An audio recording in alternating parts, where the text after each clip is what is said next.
Salve Maria Santíssima, seja bem-vindo ao nosso canal Ranieri Lima. Bom, vamos continuar aqui a regra de São Bento. Faz tempo que eu não gravo essa série.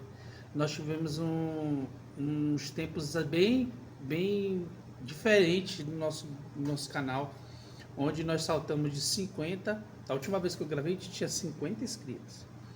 E nós estamos a ponto de chegar a 170 inscritos. Então, desde já, peço que você se inscreva no canal, compartilhe esse vídeo, deixe seu like e nos ajude aí a crescer, né, rumo a 1000 inscritos, tá bom?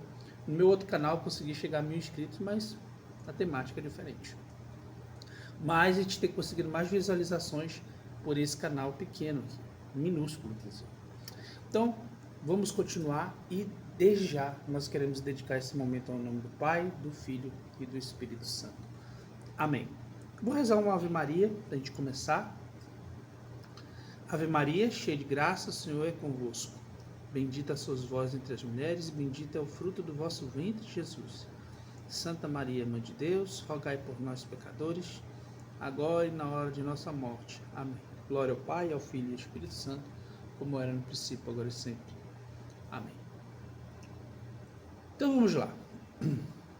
Estamos no capítulo 18 do livro de São Bento. Nós vamos contar com a ajuda da Bíblia de Jerusalém, que está aqui do meu lado. Tirei do pedestal do onde fica, né? Geralmente ele fica. É daqui, né? E no finalzinho eu quero mostrar uma coisa que a minha esposa me deu, que é a oração de São Miquel Arcanjo, né? Bem interessante. Então vamos lá. Em primeiro lugar, recite o versículo, assim, a ordem que deve ser recitados os salmos durante o dia. Então vamos lá. Deus in adjutorium meu intende, Domine ad adjuvandum me festina. Ó Deus, vem em meu auxílio, Senhor, apressa-te em me socorrer. Me desculpa a pronúncia do latim, eu sou horroroso na pronúncia, ainda estou aprendendo a pronunciar como eu aprendi espanhol. Então não tenho nenhuma especialidade em latim, tá? E aí, depois que esse versículo está em Salmo 69, versículo 2. Só que eu queria esclarecer uma coisa, já que muitos protestantes entram aqui, eu não sei se eles vão assistir esse vídeo não, tá? Mas se por acaso acontecer, na sua Bíblia protestante, está no Salmo 70, Salmo 69 para nós. Então, esse salmo é dedicado ao grito da angústia. Aí a gente vai pegar apenas os versículos, no versículo, que no caso aqui não é versículo 1, ele começa do versículo 2, aqui na Bíblia Católica, tá certo? Porque no versículo 1 é aquela parte do mestre de canto de Davi para a comemoração. Aí parte para o versículo 2, que é o começo do salmo. Vem livrar-me, ó Deus, Yahvé, vem depressa em meu socorro. Então é esse o versículo, tá? De acordo com a versão da Bíblia de Jerusalém. E aí é um salmo muito importante, porque se você ver a continuidade do salmo, ele vai dizer o seguinte: fiquem envergonhados e confundidos os que buscam minha vida. Recuem e fiquem atrapalhados os que desejam minha desgraça. Recuem cobertos de vergonha os que riem de mim. Exultarão e se alegrarão em ti todos os que te procuram. Os que amam a tua salvação repetirão sempre: Deus é grande. Quanto a mim, sou pobre e indigente. Ó Deus, vem depressa. Tu és meu auxílio e salvação, e Yahvé, não demores. Uma coisa que eu nunca tinha parado para perceber quando eu era protestante, e que hoje eu estou começando a perceber, é que é o seguinte, que a postura que o pessoal diz que Davi era segundo o coração de Deus, de você ver na maioria dos salmos dele, ele se desmerece e exalta a Deus, enaltece a Deus. Também vemos isso em São João Batista, quando ele fala que ele cresça e eu diminua. E depois nós vemos na parábola do publicano, onde o publicano, em vez de pegar a oração e se exaltar, ele fica ali, lá no fundo da igreja, batendo no peito e dizendo: Pai, tenha misericórdia de mim, porque sou pecador. Isso é um chamado ao ato de contrição. Inclusive, já postei o ato de contrição aqui no canal, feito pelo Padre Overlan, né? E que é importante que se faça isso. E o povo evangélico, ele é muito contrário ao ato de confissão. Ao ato de confissão que é recomendado na Bíblia e que é dito, inclusive, praticamente vários salmos são atos de contrição. O principal deles, que é o 51 para os protestantes, ele é um salmo extremamente voltado a este momento de contrição.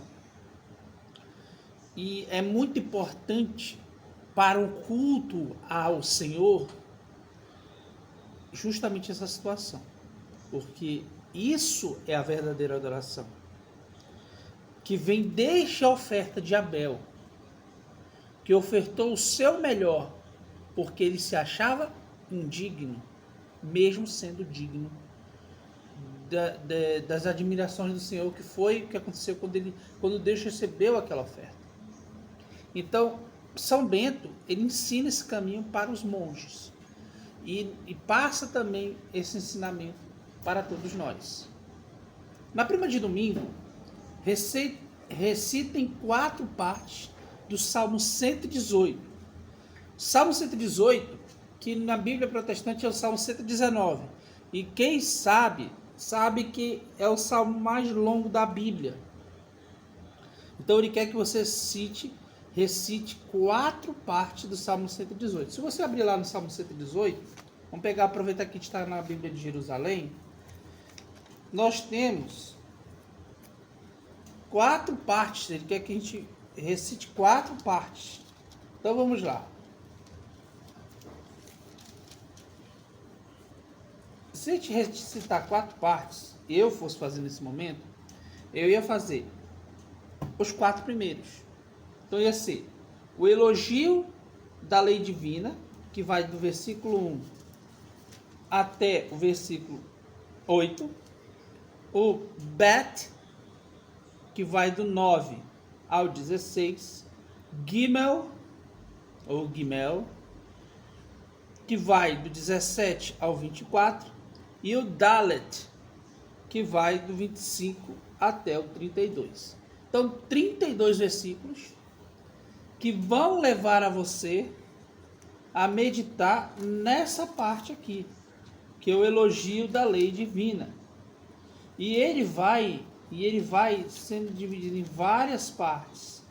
E ele deixa bem claro que todo o texto do Salmo 119, ele é voltado a esse elogio aos mandamentos de Deus, e que ele é bem dividido, tá certo? E ele é dividido sempre de 8 em 8 versículos, tá bom?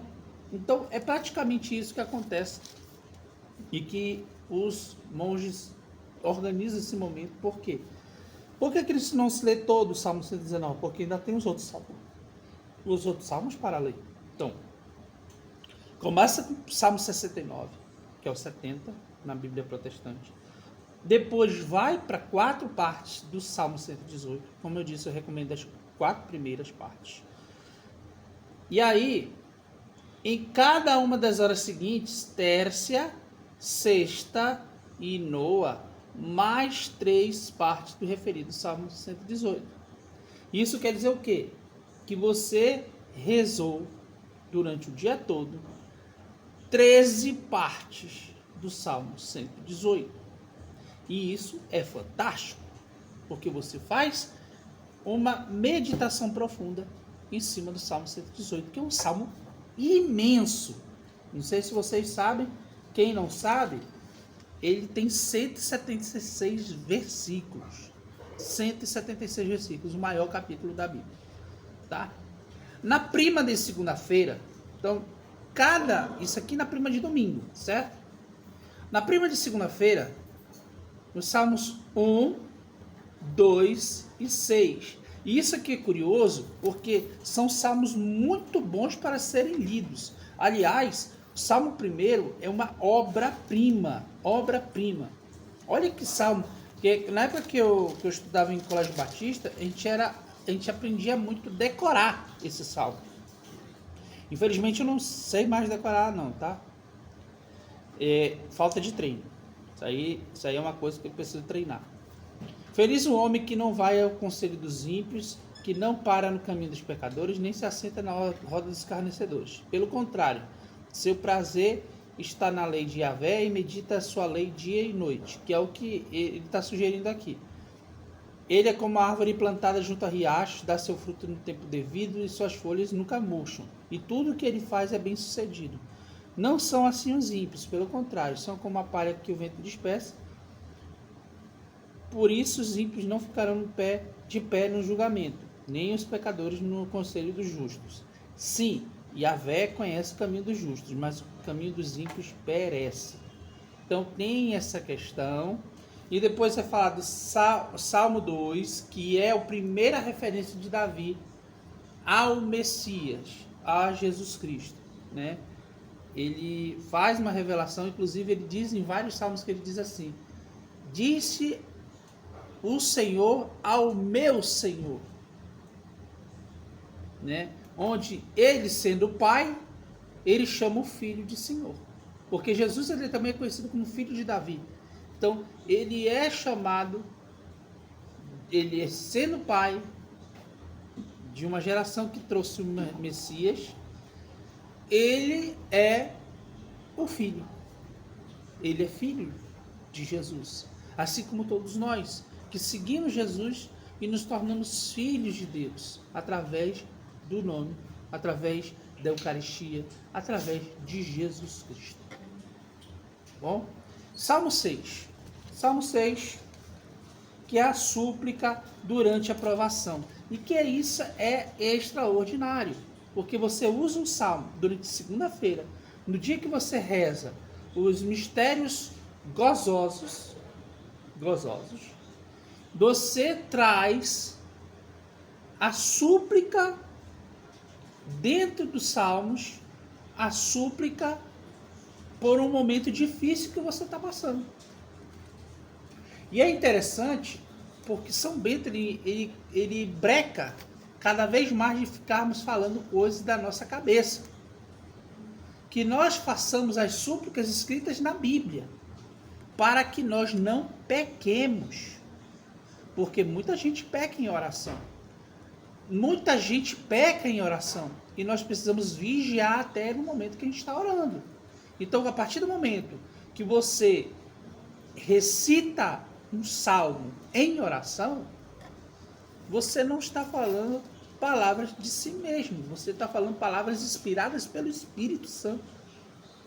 Em vez de se focar em tentar falar uma palavra que tente agradar a Deus. Não. Você está naquele momento agradando a Deus porque você está se quebrando. Você está meditando.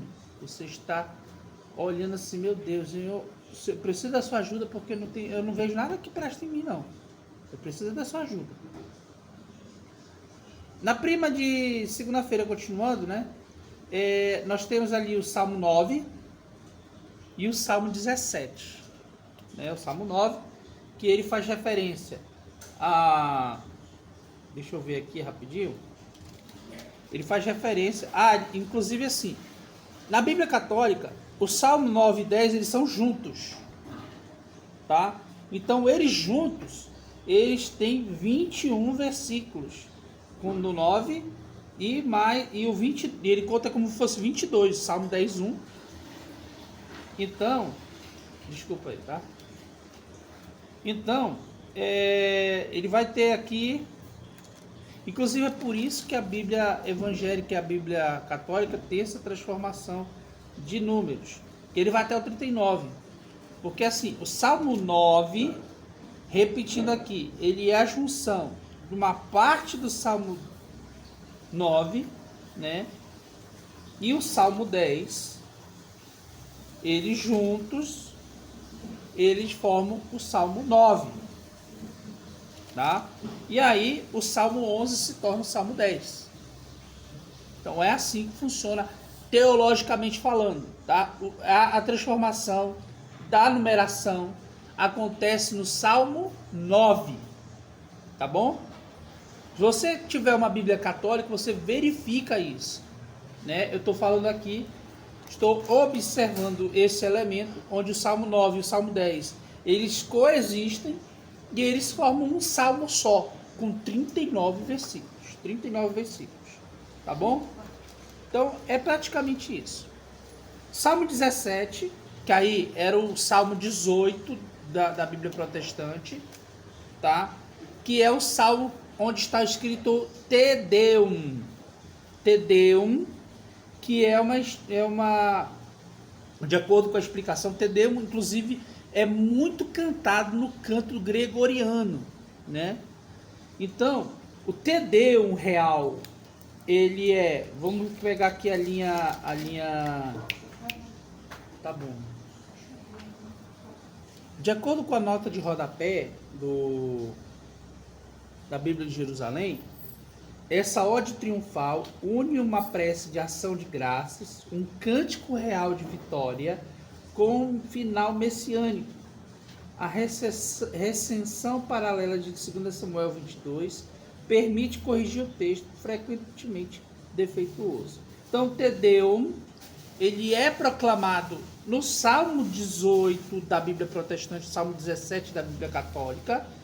Ele é um salmo que tem 51 versículos, tá? Ele é bem longo, dá para você rezar esse salmo de uma forma, inclusive no canto gregoriano, Te Deum é lindíssimo, lindíssimo, que dá para você acompanhar, inclusive aprender um pouquinho de latim, que é bem interessante. Eu gosto muito desses cantos gregorianos, que eles nos ajudam a entender um pouco de latim, né? Ainda não tem aquela maravilha, nossa, mas já estamos aprendendo alguma coisa. Temos o Salmo 20, né? O Salmo 20, que é o Salmo 21 da Bíblia Protestante. Ele é citado, ele começa a ser citado nas vigílias de domingo. Então é bem pragmático, bem pragmático. É a liturgia da coroação. E isso é maravilhoso, porque a coroação do Mashiach, do Messias, que é levado toda a vigília de domingo, você coroa. E a vigília de domingo, ela representa aquele momento de ressurreição. E é bem interessante essa situação. Na terça, sexta e noa, de segunda-feira, recita-se 9 partes restantes do Salmo 118, né, em 2 dias, isto é, no domingo e na segunda. Deve-se recitar na terça, sexta e noa de sexta-feira o Salmo 119, que é o 120, até o 127, que seria Salmo 120 a 128 na Bíblia Protestante, que são os famosos salmos de escada, tá? A gente ouve que entre os judeus eles falam que salmos de escada, deixa eu ver qual é a expressão que usa aqui a Bíblia de Jerusalém, é os cânticos das subidas.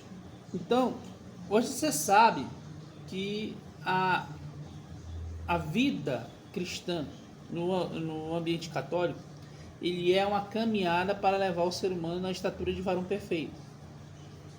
Logo, tem aquela menção à escada de Jacó, onde todos nós somos convidados a subir. E São Bento, ele fala para descermos em humildade. Cada escada que nós subimos, nós descemos 2 degraus de humildade. É mais ou menos nessa linha que São Bento nos relata. Então, quando você vê os cânticos de subida, você eleva-se espiritualmente naquele momento de oração.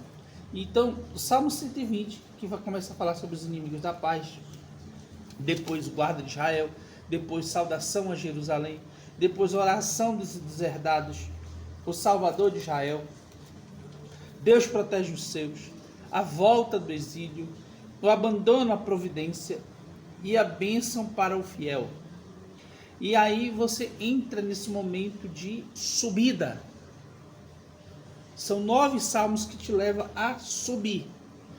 Tem mais salmos a respeito disso? Tem o Salmo 129, tem o Salmo 130, 130, 131, 132, 133 e ele termina no Salmo 134, os cânticos de subida. Então, mas ele recomenda que você faça 9 salmos. 9 salmos. Então você é chamado nesse momento. Mas claro que os outros salmos vão ser lembrados. No Salmo 133, por exemplo, que é o Salmo 134, o último canto de subidas, que é a festa noturna, ele é praticamente bem orientado a respeito disso aí. Engraçado que o capítulo aqui é bem grande, é bem pequenininho, mas que deu para explanar muitas coisas a respeito disso aí. Aí vamos continuar aqui. Estes serão repetidos nessas horas até o domingo, preservando-se sempre a mesma disposição dos hinos, leituras e versículos. No domingo, sempre se começa com o Salmo 118. As vésperas sejam cantadas todos os dias com 4 salmos cantados, né? Pode ser os responsoriais, é bem interessante também essa questão. Eu amo os salmos responsoriais, tá? Eu amo, é realmente um momento da missa que eu acho maravilhoso. A sua contagem começa no Salmo 109 até o Salmo 147, excluindo-se os salmos reservados para outras horas, isto é, o Salmo 117 ao 127, o Salmo 183 e o Salmo 142. Todos os demais devem ser recitados nas vésperas. Como faltaram 3 salmos, dividam-se os maiores, o Salmo 138, 143 e o 144. O Salmo 116, por ser pequeno, deve se juntar ao Salmo 115. Bem interessante, né? Que a gente está falando do Salmo 115 e 116 da Bíblia Protestante. 116 e 117 da Bíblia Protestante. Eles são realmente bem pequenos, né? Porque o Salmo 116, deixa eu mostrar aqui quantos capítulos tem, para vocês observarem. Eu estou fazendo uma análise como eu sou um ex-protestante aprendendo aí essas situações. Então o Salmo 100, inclusive o Salmo 116 que aparece aqui, ele aparece juntando o Salmo 114 e 15, 114 e 15, 115. E o Salmo 117, ele é o Salmo 116. Entendeu? Então funciona desse jeito. Então você vai juntar. Salmos 116 e 17 da Bíblia Católica são relacionados aos Salmos 114 e 115 da Bíblia Protestante e o Salmo 116 da Bíblia Protestante também, tá bom? Então é praticamente desse jeito que funciona. Na verdade, assim, não, calma aí rapidinho.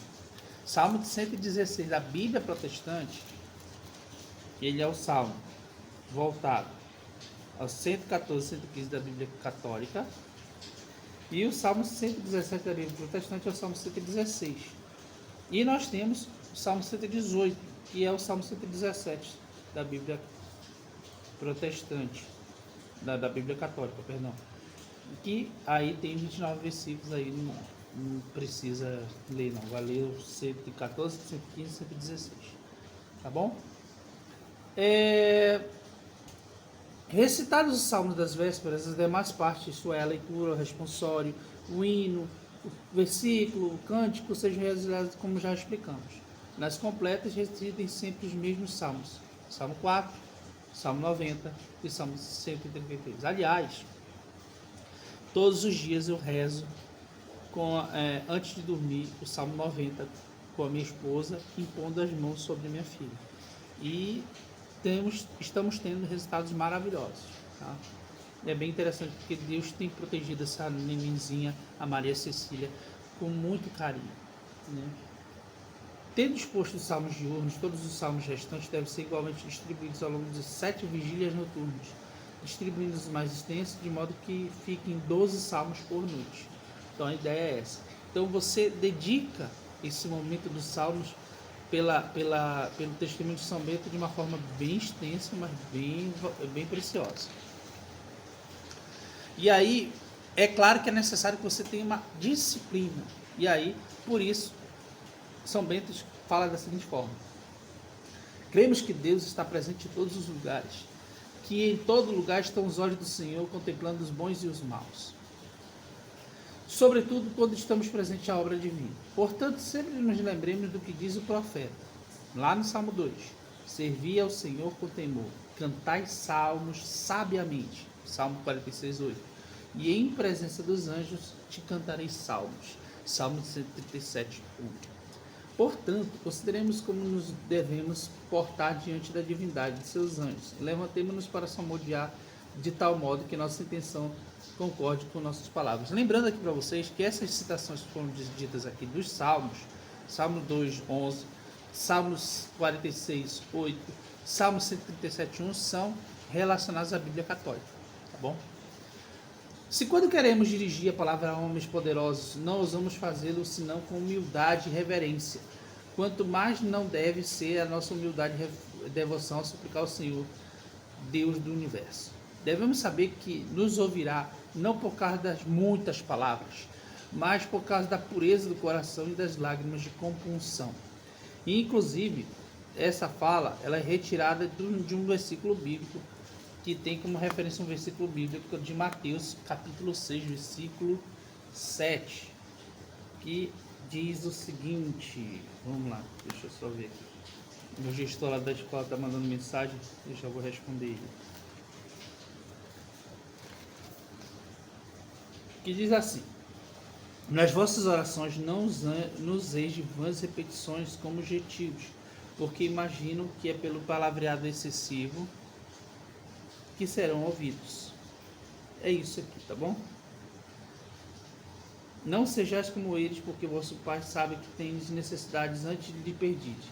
É exatamente disso que a gente está falando. Quando a gente se apega, por exemplo, à oração do arcanjo São Miguel, a gente procura, ao invés de rezar os mesmos pedidos sempre, nós dedicamos palavras santas para um momento santo, onde a gente, em vez de ficar focado no excesso de pedido de Deus acerca de uma situação, você use aquele momento que você está angustiado para adorar a Deus.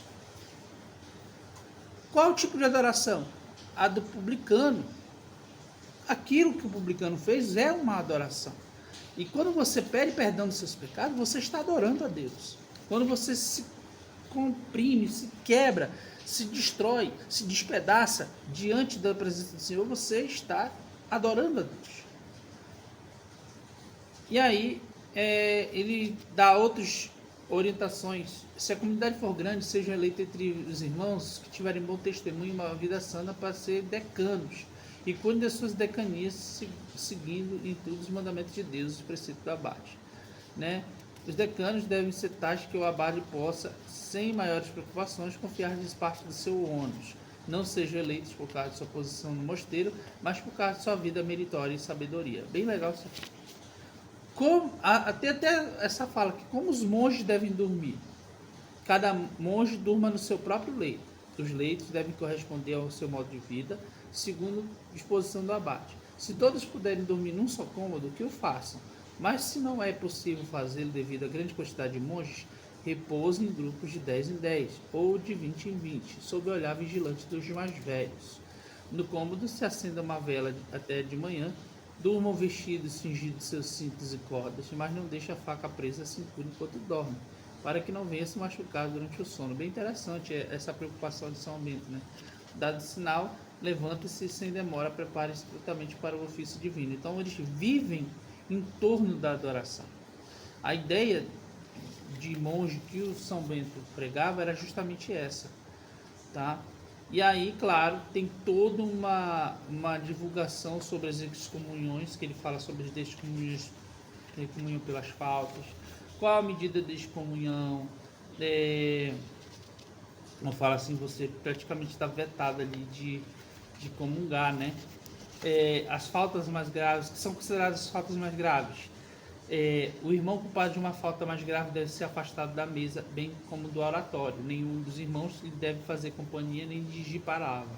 Culpa sozinho o trabalho que lhe for confiado, prolongando o luto da penitência.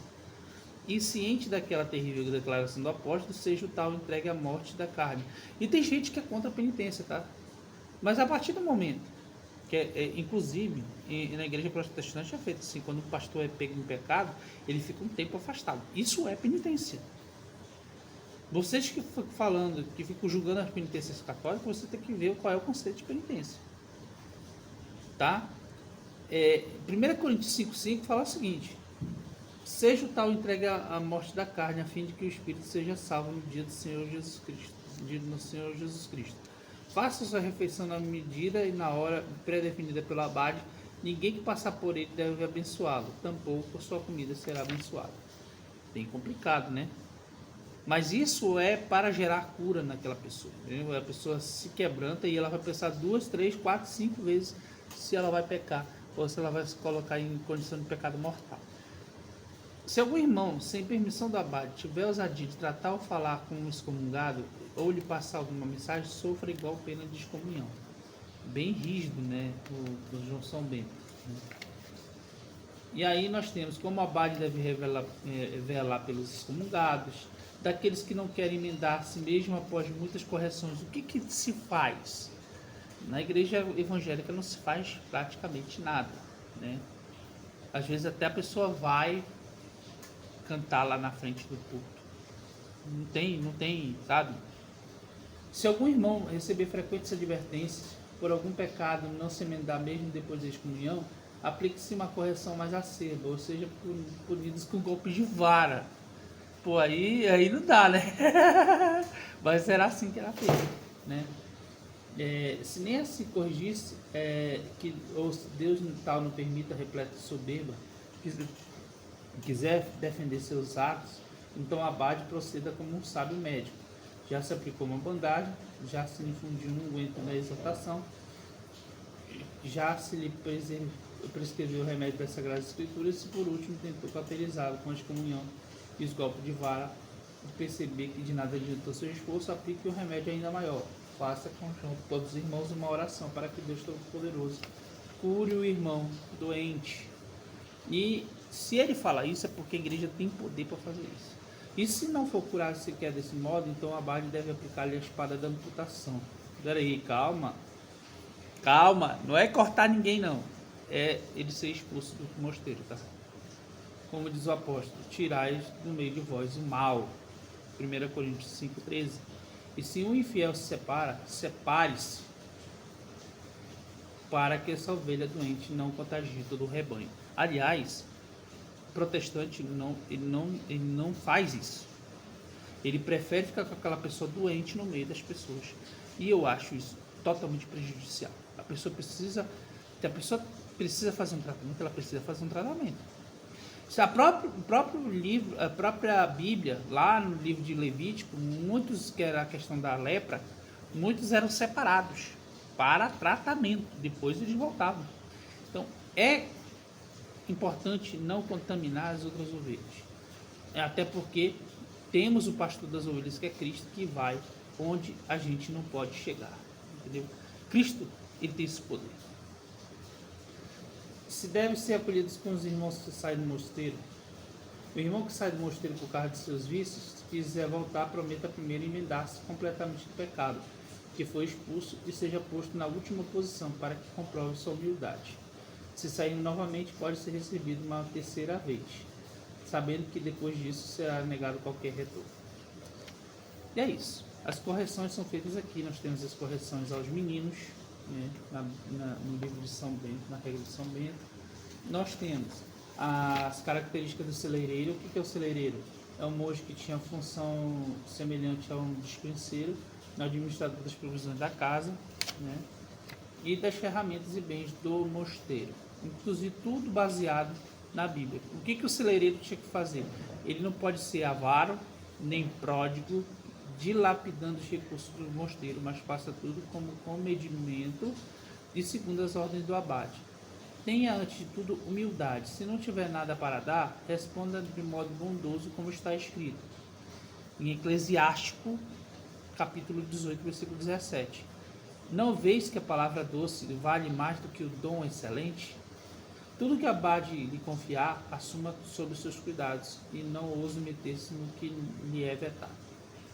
E isso é importante, que a gente tenha essa visão aí de... E, aliás, é o grande problema que a gente vê da nossa geração, é que muitas vezes as pessoas querem se meter naquilo que não é devido. Né? Um exemplo disso é o que acontece aqui no canal. Né? Quando a gente está falando sobre Maria aqui, e os evangélicos estão tentando converter a gente na força. Quer converter a gente. A gente não pediu nada. A gente não procurou nenhum deles e não tem por que ficar fazendo isso. Eu acho feio isso, tá? Mesmo quando eu era evangélico, eu nunca fui de fazer isso, não. Os ferramentas e bens do mosteiro, se os monges devem ter seus bens, né? E assim vai falando. E aí a gente vai.